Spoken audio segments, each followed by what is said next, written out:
sida culimadu noo sheegtana sidaas ma aha sida quraankeena ku qoranna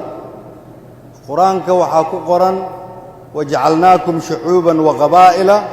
lita'aarafu in la isku garto kaliya Soomaa qabyaaladii ayaa waxay noqotay aasaaskii nolosha waa xumaan ka daran Soomaaliya culimada waa inaan dadka laga daalin loogu yeeraa marka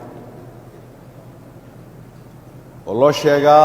dariiq khalada inay nagu wado tii dalka dumisay inay tahay 30 sano oo soo dhaafnay oo dibka ku jirnay tii noo keentay inay tahay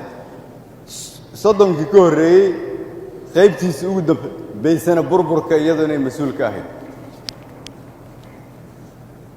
inta inoo dhiman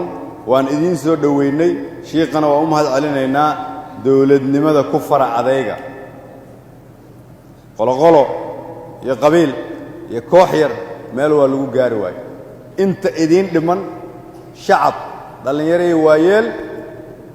ganacsada iyo culimo kulligiin israaca hadii aad u samareebtihiin soo dhaweeya insha Allah dawladnimada ilaahay dhibka naga bixiyo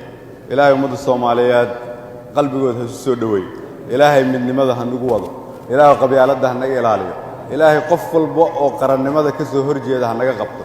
ilaahay qof walba oo qarankeena duminaya naga qabo ilaahay rabbiyo qof walba oo qarankeena duminaya naga qabo ilaahay ummadda Soomaaliyeed ha u nimceeyo ilaahay dhibka ha ka qaado ilaahay cadawga gudaha iyo cadawga dibadda naga ilaaliyo ilaahay shacabka dhuusamareeb ha barakeeyo assalaamu calaykum wa rahmatullahi wa barakaatuh